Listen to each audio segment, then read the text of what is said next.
Mambo matano ya kujifunza. Mashujaa 0 Simba 3. Pressure imeanza kuwa juu. Na wanangu wa Yanga, mimi mtu ambaye nawafundisha wa kumchukia na watonya wanangu ni aliyefanya usajili Simba. Watu ni wengi na watu ni wengi sana ndani ya Mugisha Talksport.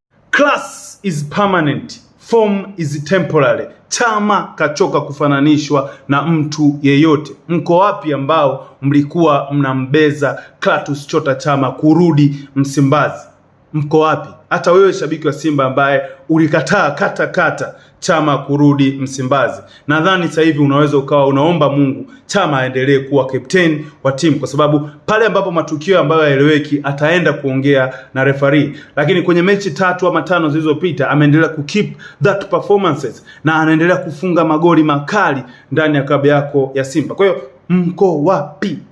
Mbinu ya Simba ilikuwa ni kwamba wamfunge Yanga pale Samuyo, waendelee kumwombea mazuri Azam, kwa sababu Simba hawakuwahi kutegemea kwamba Dodoma Jiji anaweza kumsimamisha Yanga. Kwa hiyo kwa mchezo ambao ulichezwa jana na Yanga akapoteza, unaweza kaona pressure inazidi kuwa kubwa kwa Yanga, kwa maana kwamba unaweza kupoteza mchezo kwa mtu yeyote, kwa sababu that confidence haipo tena kwa Yanga. Kwa hiyo Simba bado anaendelea kuhope kupoteza Yanga point kwa Azam, na pressure inazidi kuwa kubwa, na Simba nadhani wataendelea kushinda ili waweze kuendelea ku keep that pressure kwa Yanga. Na unaona wameshinda leo comfortably na mpira mzuri kabisa ambao wamecheza.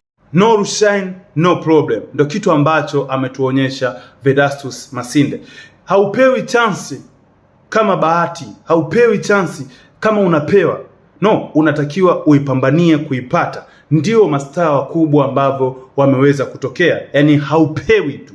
Ndio kitu ambacho katuonesha Vedastus Masinde. Lakini kufanya hayo alihitaji kuwa pembeni ya Ture. Kwa hiyo unatakiwa ujifunze kwa watu ambao wanaweza kufanya zaidi yako. Na maybe tunaweza tukapata beki mwingine mzuri kutokea kwa huyu bwana mdogo Vedastus Masinde. Hakuna kitu ambacho mimi huwa nakipenda kama kuwaona mashabiki wanajitokeza kwa wingi kwenye hizi timu kusupport timu zao. Na hivyo na hayo mambo yanafanyika sana mikoani. Natamani siku Simba na Yanga waanze kufaidika kwa mashabiki wa Dar es Salaam kuingia kwenye mechi zao kwa wingi.